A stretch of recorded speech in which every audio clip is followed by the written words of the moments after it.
అదే RTV app వార్తల్ని క్షణాల్లో చదివే అవకాశం ఉంటుంది. ఒక న్యూస్ పేపర్, ఒక టెలివిజన్ ఛానల్ మీ చేతుల్లో ఎప్పుడూ ఉంటాయి. ఉమ్మడి మహబూబ్నగర్ జిల్లాలో ఎండలు విపరీతంగా ఇప్పటికే కొనసాగుతూ ఎండలు కొడుతున్నాయని చెప్పొచ్చు. ముఖ్యంగా రాత్రిపూట కూడా చల్లటి గాలులు వచ్చు, ఏదైతే ఉష్ణోగ్రతలు కూడా విపరీతంగా పెరిగిపోతుందని చెప్పుకోవచ్చు.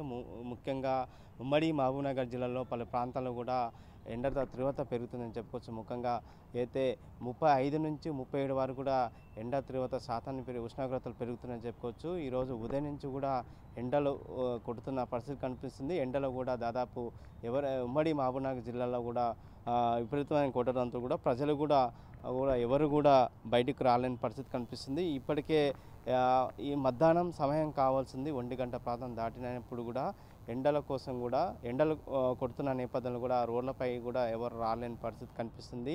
ఇదే అంశం పైన కొంతమంది ఇక్కడ పాదచారకులు ఉన్నారు, వారిని అడిగే ప్రయత్నం చేద్దాం. అన్న చెప్పండి అన్న, ఎండలు ఇప్పటికే తీవ్రత కూడా విపరీతమైన ఎండలు కొడుతున్నాయి, ఇంకా వేసవికాలం స్టార్ట్ కాకుండా ఎండలు కొడుతున్న పరిస్థితి కనిపిస్తుంది. ఎట్లా చూస్తారు?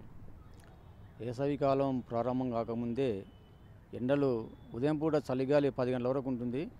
10 గంటలు దాటిన తర్వాత 11, 12, 1 గంట 2-3 గంటల మధ్యలో విపరీతమైన ఎండలు కొడుతున్నాయి. ప్రజలు కూడా రోడ్ల మీద తిరిగే పరిస్థితి లేదు.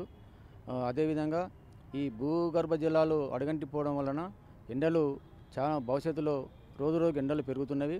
మరి గ్రామీణ ప్రాంతాల్లో ఉపాధి కూలీలకు వాళ్ళంతా బహుజనులు కాబట్టి ఎస్సీలు, బీసీలు, అణగారిన వర్గాలు కూలీలకు పోతారు కాబట్టి ఉదయం పూటనే ఒక టైం టేబుల్ ప్రకారం ఉదయం పూటనే చల్లతలంలో అక్కడ సడిపోయి పనులు చేసే విధంగా మళ్ళీ ఎండలు మీరే 11 ఉరగే మళ్ళీ ఇంటికి వచ్చే ప్రయత్నం చేయలే. ఆ కూలీలు, వ్యవసాయ కూలీలు ఉపాధి పనులు చేసే టైంలో అక్కడ షెడ్లు ఏర్పాటు చేసి అదేవిధంగా ఎండలు తీవ్రంగా కొట్టకుండా ఓఆర్ఎస్ ప్యాకెట్ కానీ, తర్వాత అదేవిధంగా బటర్ మిల్క్ ప్యాకెట్లు కానీ కూలీలకు సరఫరా చేస్తే ప్రభుత్వం దీనికి మంచిగా ఉంటుందని చెప్పి డిమాండ్ చేస్తా ఉన్నాం ప్రభుత్వాన్ని.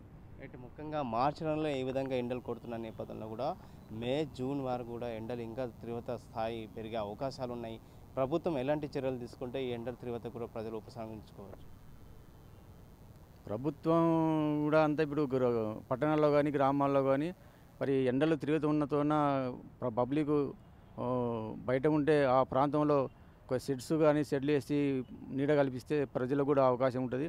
ప్రజలు కూడా పట్టణ ప్రాంతాలు తిరిగే వాళ్ళ కూడా ఓఆర్ఎస్ ప్యాకెట్లు కానీ, తర్వాత చల్లదనటువంటి పదార్థాలు ప్రభుత్వం ఏర్పాటు చేస్తే బాగుంటుందని చెప్పి మేము తెలియజేస్తా ఉన్నాం. రైట్. మొత్తం మీద కూడా ఇప్పటికే మార్చి నెలలోనే ఎండలు కూడా ఇప్పటికే తీవ్ర స్థాయిగా పెరిగాయి. ఈ నేపథ్యంలో కూడా మార్చి, మే, జూన్ నేపథ్యంలో కూడా ఎండలు ఇంకా కొట్టే అవకాశం ఉన్నాయి. కూడా ఎండల తీవ్రత పెరిగే అవకాశం ఉన్న నేపథ్యంలో కూడా ఇప్పటికే ప్రభుత్వం కూడా ప్రజలకు అవగాహన సదస్సు ఏర్పాటు చేయాలి.